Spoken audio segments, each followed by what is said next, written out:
Muy buenas noches, gracias por estar con nosotros. Comenzamos con la información. La Comisión Nacional del Agua informó que la tercera ola de calor va a comenzar a degradarse a partir de mañana en el centro del país, aunque en la zona norte, noroeste y noreste van a continuar las temperaturas por encima de los 40 grados. Desde mañana habrá condiciones meteorológicas para lluvias fuertes a muy fuertes acompañadas de tormentas eléctricas, rachas de viento y posible caída de granizo en el sur y sureste. Bueno, pues vamos a ver si esto efectivamente se da. Quizá a partir de mañana, según el meteorológico. Lo cierto es que los estragos por esta ola de calor persisten, sobre todo por los apagones. Y en el norte del país, pues parece que van a prolongarse.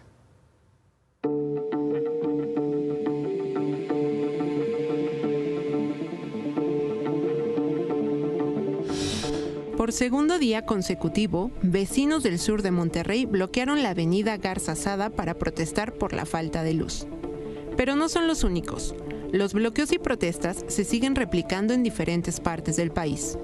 Hoy, trabajadores del Hospital de Especialidades de Tampico, Carlos Canseco, se manifestaron para exigir que sea reparado el sistema de climatización que lleva una semana sin funcionar.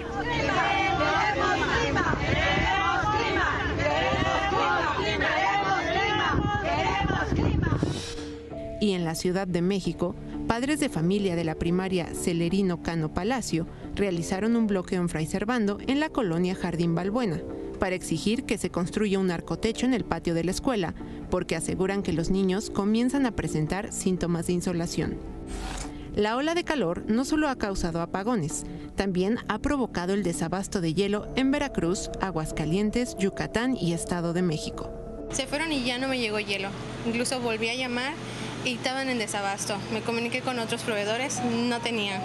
De hecho, varias gente de otras colonias vino a la tienda a preguntar si tenía hielo y me dijeron que no habían conseguido en otros lados. Y la verdad sí perdí pues bastante venta debido al hielo. Pues de que pues, está escaso el hielo y pues ahora sí que se descompone el producto que uno vende. No nos damos abasto con el calor. Más que nada las máquinas, los motores se calientan. Tienen una densidad de calor y no congelan las máquinas al grado que es para poder producir hielo.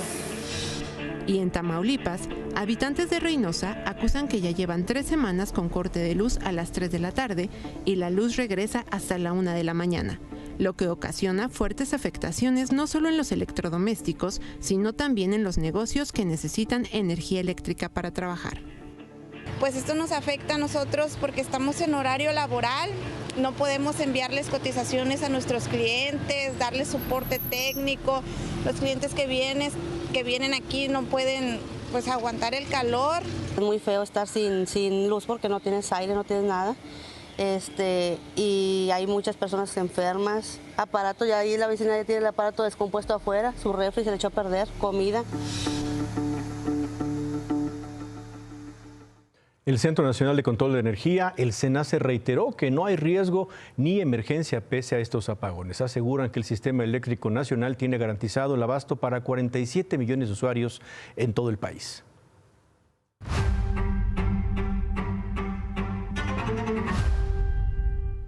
Hoy concluyó finalmente la búsqueda del sumergible que se perdió con sus 5 tripulantes desde el domingo. No hubo sobrevivientes. Los rescatistas trabajaban con la idea de que el sumergible Titán pues podría haber estado intacto, pero no fue así.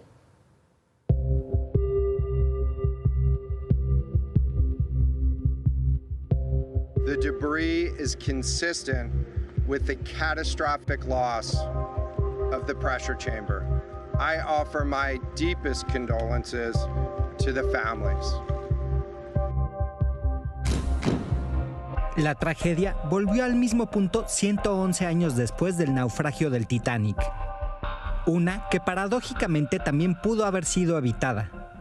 Esta mañana, un robot encontró en el fondo del mar restos materiales del sumergible que se perdió desde el domingo. 5 piezas principales, incluyendo la cubierta trasera. Todo apunta a que los 5 pasajeros nunca tuvieron oportunidad. El Titán hizo implosión.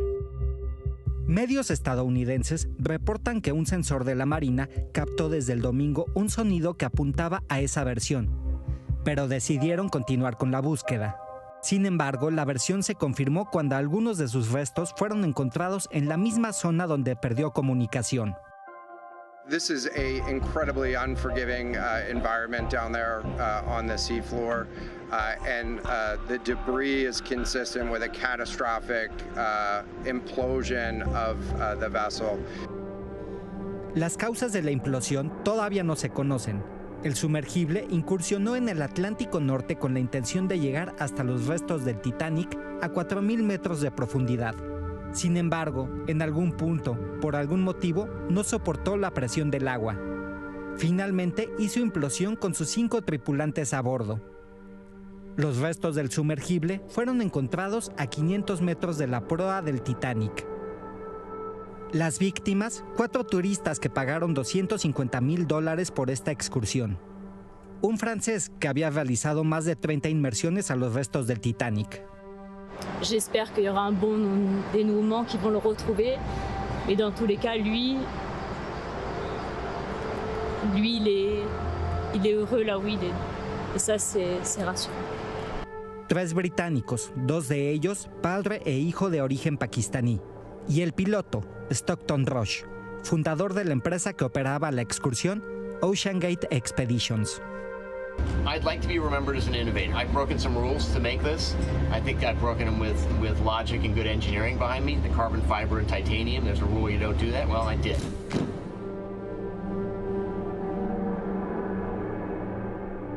La empresa recibió varias advertencias desde 2018. Ex-empleados que pedían más pruebas y alertaban de peligros potenciales para los pasajeros de Titán. Exploradores y expertos en la materia que advirtieron de que la empresa manejaba un enfoque experimental y posibles consecuencias catastróficas. No fueron escuchados y hoy, los restos de Titán están a solo unos metros de Titanic, en el fondo del mar.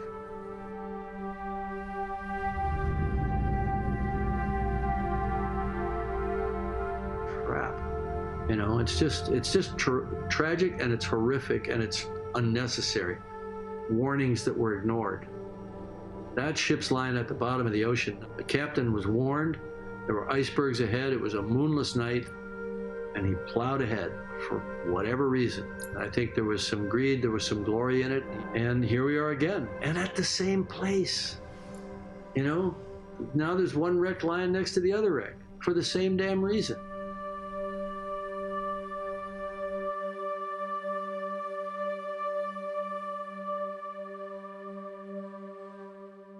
La Guardia Costera dijo también que no hay evidencia de que la implosión del sumergible fuera resultado de algún impacto con los restos del Titanic. OceanGate, la empresa dueña del sumergible, lamentó lo que pasó. Dijo que estas personas pues eran verdaderos exploradores que compartían un espíritu de aventura y una pasión por explorar los océanos. En otras cosas, hoy se difundió en redes sociales este video. Presuntos integrantes del cártel Jalisco Nueva Generación amenazando a mujeres que trabajan en centros nocturnos. Esto es para que sepan que este negocio de las escort tiene dueño, CJNG, y se tiene que reportar cada semana. Se va a controlar con un brazalete que se les entregará con nuestra parte. A toda aquella que no haga caso, se la va a cargar la... Las tenemos ubicadas. ¿Cómo se está? Tírate al piso.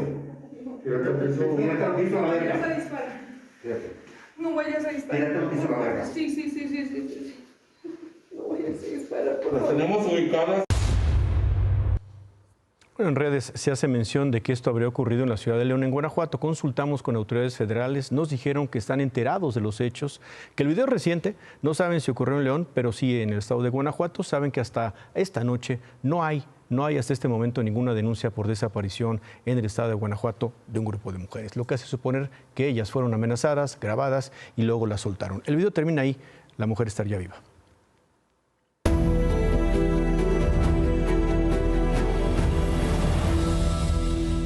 Los ministros de la Suprema Corte de Justicia invalidaron la parte central del llamado Plan B electoral, la reforma que promovió el presidente López Obrador. Con 9 votos a favor, y 2 en contra, los ministros resolvieron que esta reforma tuvo suficientes vicios de procedimiento en su aprobación legislativa como para anularlo. El ministro ponente, Javier Lainez, pues dijo que esta reforma, la más importante al Instituto Nacional Electoral en los últimos 20 años, fue aprobada por los diputados en solo 4 horas. En contra de invalidar las reformas, pues pues votaron las ministras Loretta Ortiz y Yasmín Esquivel, quienes, pues por ejemplo, ella defendió así al Plan B.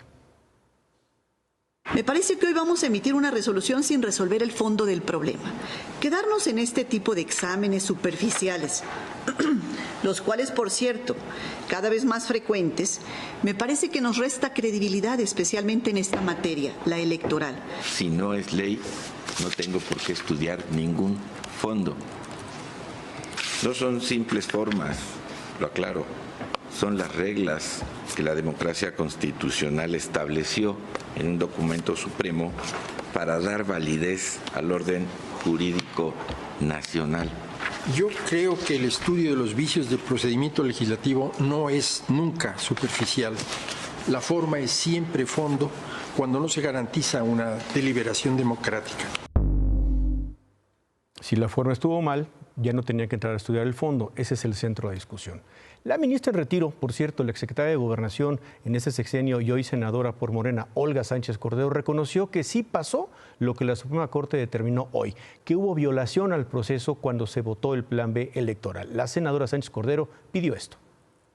Nosotros tenemos que hacer una reflexión personal hacia el interior de las cámaras.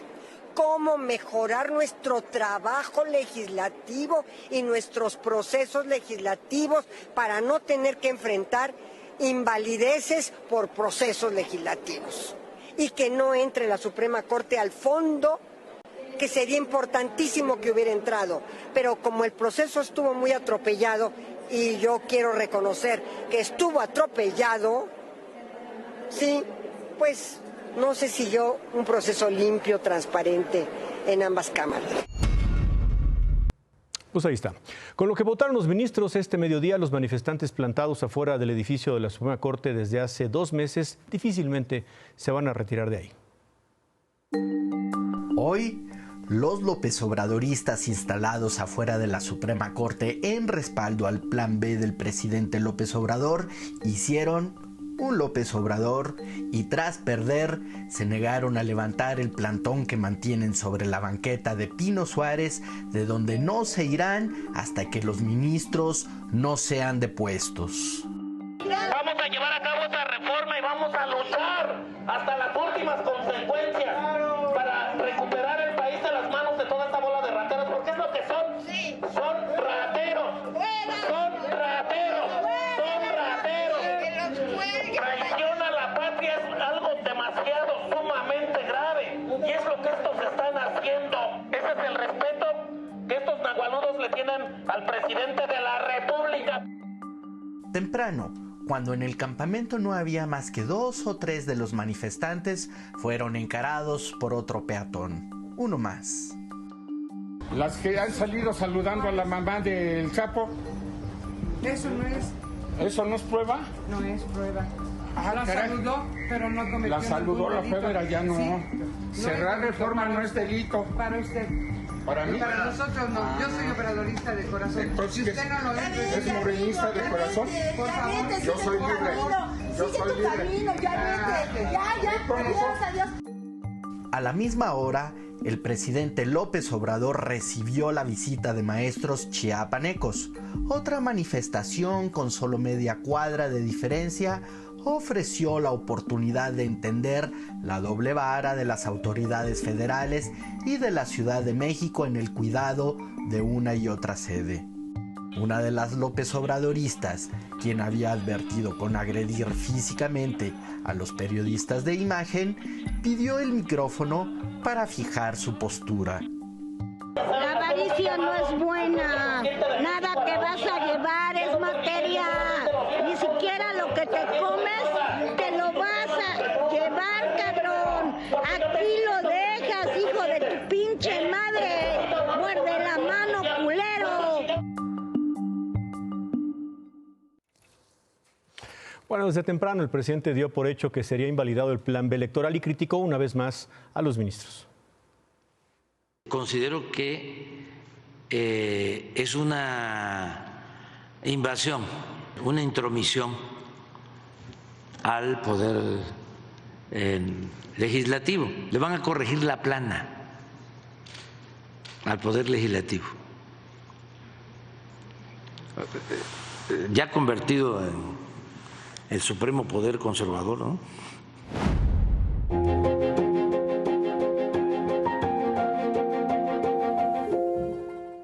Hoy, durante sus recorridos por el país, Adán Augusto López, Claudia Sheinbaum, Ricardo Monreal se pronunciaron en contra de la decisión de la Suprema Corte. Adán Augusto López realizó asambleas informativas en San Luis Potosí, donde criticó a los ministros de la Corte y al Poder Judicial en su conjunto por dejar libres a los delincuentes. Más temprano tuvo actividades en Lagos de Moreno, Jalisco, donde pidió 1 minuto de silencio por las 6 víctimas del accidente registrado ayer en la autopista Zapotlanejo-Lagos de Moreno. Y desde ahí aseguró que van a resolver el problema de la inseguridad. Claro que le vamos a ganar la batalla a la inseguridad. Todavía nos va a llevar algunos meses, pero vamos a ganar esa batalla, que es la que más la sé. Como también tenemos que hacer todo para que nuestros desaparecidos en Jalisco sepamos dónde están, qué sucedió con ellos, porque ese es uno de los reclamos más fuertes. Claudia Sheinbaum estuvo en Tijuana en una asamblea informativa con simpatizantes y una reunión con empresarios. Antes de comenzar la asamblea informativa, participó en una ceremonia de limpia para darle la bienvenida por parte de la comunidad Cucapa de la región. Ahí explicó cómo será el proceso de elección del candidato y aseguró que los números le favorecen. Y les tengo una noticia. Vamos arriba en las encuestas, porque la gente sabe que siempre hemos estado del lado de la transformación, que siempre hemos estado del lado de las luchas sociales de nuestro país. Marcelo Ebrard estuvo en la Ciudad de México, donde recibió un reconocimiento por su labor para que México contara con vacunas y equipo de protección en la pandemia de COVID-19. Marcelo Ebrard le dedicó este reconocimiento a médicos y enfermeras, a personal de hospitales que perdió la vida durante la pandemia. En entrevista con periodistas, Marcelo Ebrard habló sobre cómo será la encuesta. Malú Michel está pendiente para participar en las reuniones que va a haber, para precisar las reglas. Más que las reglas, las preguntas, la relación entre el cuestionario y la boleta, que es un ticket, que dice, ¿tú a quién prefieres? Así de sencillo. La muestra de referencia para nosotros son las encuestas nacionales del INEGI. Ricardo Monreal estuvo en Tulancingo, Hidalgo. Dijo que en estos días ha recorrido el Estado de México, Puebla, Hidalgo, y en los 3 estados ha visto muchos espectaculares de otros aspirantes, pero ninguno suyo. A pregunta expresa aseguró que no va a declinar por ninguno de sus compañeros. Gerardo Fernández Noroña estuvo en Puebla. Ahí criticó también la cantidad de bardes y espectaculares de Adán Augusto López, de Marcelo Ebrard, de Claudia Sheinbaum, pero dijo que no le preocupa porque él tiene el apoyo de la gente y aseguró que está en el 3er lugar en las encuestas. Bueno, en otras cosas, el exprocurador general de la República, Jesús Murillo Caram, fue trasladado esta mañana del Reclusorio Norte al Hospital de Especialidades Belisario Domínguez. Lo llevaron a una cita médica ya programada. La Secretaría de Seguridad Ciudadana confirmó que elementos de seguridad custodiaron al señor Murillo Caram. Va a pasar esta noche internado en ese hospital y, desde que el exprocurador fue detenido en agosto del año pasado, sus salidas a hospitales han sido constantes debido a su enfermedad pulmonar obstructiva y obstrucción vascular cerebral. Bueno, Claudia, buenas noches. Manuel, buenas noches, qué gusto compartir contigo en este espacio. Gracias. En torno a la agresión que sufrieron ayer 2 trabajadores del tramo 6 del Tren Maya de Tulum a Chetumal, quienes fueron atacados a balazos, hoy por la mañana el presidente López Obrador prometió el refuerzo de la seguridad en la zona. Sin embargo, de acuerdo con el mismo presidente, la gente ya no quiere trabajar en este tramo por la inseguridad. Según medios locales, al momento de este ataque estaban trabajando con maquinaria pesada en Felipe Carrillo Puerto, cuando este hombre disparó en reiteradas ocasiones contra los trabajadores y enseguida corrió hacia los montes. Ambos, por cierto, ambos trabajadores resultaron heridos. Para el presidente López Obrador, esto fue un plan de provocación, por lo que ya envió a guardias nacionales. Esta tarde, Imagen Noticias estuvo en ese tramo de Felipe Carrillo donde ocurrió el ataque. Patrullas de la Guardia Nacional, efectivamente, ya vigilan la zona.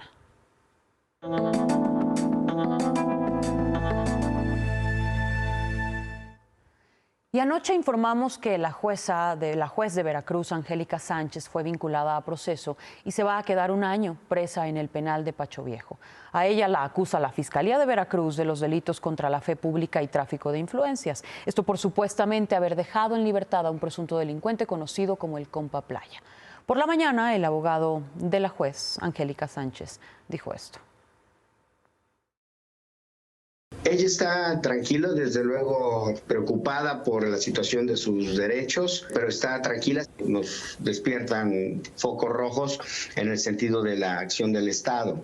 Ayer se presentaron incluso audiencia a oficiales de derechos humanos de la oficina del Alto Comisionado de Naciones Unidas y pues no se les permite el acceso a la audiencia, a pesar de que nosotros hicimos la solicitud y explicamos bajo nuestros argumentos que no había la necesidad de mantener la audiencia en privado, situación que también aconteció con defensores que acudieron. El abogado se refiere a la negativa del juez de control, quien ayer no dejó pasar a la audiencia a los representantes de la oficina del Alto Comisionado de Naciones Unidas, ni a las abogadas del Instituto Federal de la Defensoría Pública. Pero hoy el gobierno de Veracruz defendió el actuar del juez. Emitió un duro posicionamiento, este que vemos en pantalla, el que calificó como una intromisión de la ONU México el haber querido ingresar a la audiencia. Dicen que no son sus tareas y remarcan un exhorto a la ONU a no romper con la legalidad constitucional de un país libre. Vaya, de enano tirano lo calificó hoy al gobernador de Veracruz, Cuitláhuac García Lili Telles, en la sesión de la Comisión Permanente del Congreso. Como sea, lo que sí sabemos es que la juez Angélica va a permanecer un año en prisión. En otras cosas, el jefe de gobierno, Martí Batres, dio por concluido el conflicto, este conflicto que había entre el gobierno y colectivos de mujeres que tomaron lo que conocíamos como la Glorieta de Colón. Anoche se colocaron estas vallas metálicas en el camellón lateral donde está instalada la conocida como antimonumenta de las mujeres que luchan sobre Paseo de la Reforma. Pero hay que recordar que desde septiembre de 2021 ha permanecido ahí esta figura, un símbolo de las protestas de mujeres que claman justicia por las víctimas de violencia y feminicidio. El gobierno de Claudia Sheinbaum había insistido que allí sería colocado otro monumento conocido como la Joven de Amajac, en homenaje a las mujeres indígenas. Pues hoy el gobierno capitalino presentó la maqueta de cómo va a quedar esta glorieta. Las dos figuras van a convivir, así de sencillo. En el jardín central permanecerá la escultura de las mujeres que luchan y en un jardín aledaño se va a colocar este monolito de la Joven de Amajac. Martí Batres dijo que se tomó esta decisión para evitar la confrontación y para que se ponga punto final a casi 2 años de conflicto. Por ahora, los colectivos feministas no se han pronunciado al respecto. El secretario de Obras capitalino, Jesús Esteva, dijo que esta nueva escultura terminará de colocarse en unas 4 o 5 semanas. Finales de julio. A ver si así termina esta polémica. Gracias, Claudia. A ver si así. Al contrario, a ti. Gracias, Manuel. Buenas noches. Bueno, el INEGI informó que la inflación durante la primera quincena de junio fue de 0.02%, lo que llevó a la inflación anualizada a 5.18%. Esto quiere decir que sigue bajando. En la segunda quincena de mayo, la inflación anualizada fue de 5.84%. La quincena de junio, 5.18%. Hacia abajo, pues, su nivel más bajo desde marzo de 2021.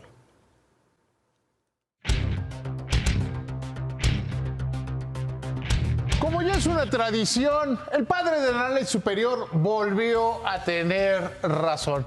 ¿Cómo estás, Manuel? Muy buenas noches. Buenas noches. Dos noticias que ayer las señalé y hoy se confirmaron. A ver. Que la inflación iba a tener un muy buen dato. 5.18 a tasa anual.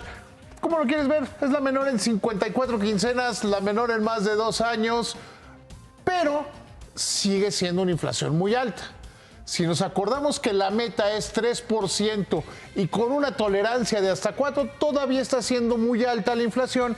Y además debemos considerar otra cosa, que cuando, no sé, te estás preparando para pelear, un boxeador que va a pelear en las 180 libras.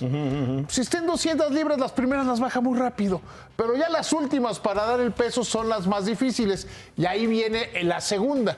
Banco de México, hoy por unanimidad, deciden que no van a mover la tasa de referencia, pero enviaron un muy poderoso mensaje.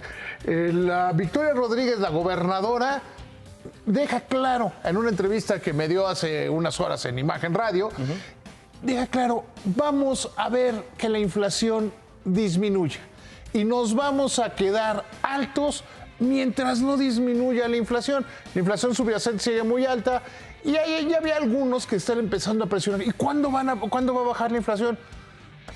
Pues, ¿cuándo van a bajar las tasas? Pues, cuando baje la inflación. Dicho, te lo dijo a ti también, que iba a ser por periodos prolongados mantener las tasas altas. Sí. Jonathan Heath se fue más allá. Él dijo 3 periodos. Esos 3 periodos te lleva a la última parte del año. Sí, por lo menos ya dijeron 2. O sea, la Junta de Gobierno oficialmente, y lo dice Victoria Rodríguez, que son 2 para ir viendo. Insisto, la inflación ya está llegando a un nivel donde va a ser cada vez más difícil bajarla. Llegar a los números óptimos es verdaderamente complicado y vamos a ver, pero sin duda se trata de una buena cifra de inflación y una buena decisión de política monetaria. Ahora, David, el cross hacia abajo, ¿en qué momento van a comenzar a bajar los precios de los productos? Porque las encuestas miden las personas lo que están consumiendo y dicen, está caro. Ese es parte del problema. Si tú ves la inflación subyacente, que también bajó un poco, pero ya te vas a los detalles, por ejemplo, la inflación en alimentos todavía está muy elevada. Los precios no van a bajar. Tendría que haber deflación, pero que ya por lo menos que dejen de subir. Bueno, la última y te vas, David. La última y nos vamos. ¿O me voy yo? Venga. El SENACE dice que siempre no, que una llamado de advertencia no es lo mismo que una urgencia y que todo es culpa de los periodistas que le hicieron caso al SENACE y se preocuparon. Muy bien. Bueno, vamos a hacer una pausa, pero antes, Javier. Manuel, de regreso, grandes noticias. La carrera más importante en la historia del básquetbol mexicano en Estados Unidos empieza a consolidarse. ¿Quién es el mexicano que fue seleccionado hoy en el draft? Regresamos con eso. Pues ya son 6 las personas que murieron en la carambola que se registró ayer en la autopista Zapotlanejo, Lagos de Moreno. Hoy se dio a conocer el video de uno de los vehículos que por el humo en la autopista chocó en ese accidente.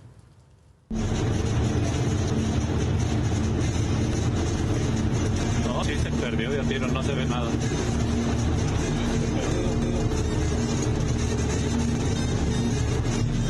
La madre.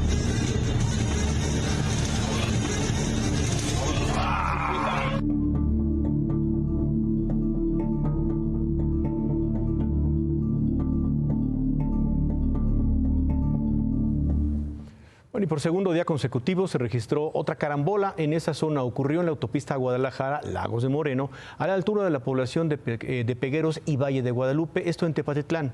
Aquí se vieron involucrados 2 tráileres y 4 vehículos particulares. En este accidente se reportaron 15 heridos. Y con esto nos despedimos. Gracias por haber estado con nosotros. Muy buenas noches. Se queda con ¿Qué importa? Descanse.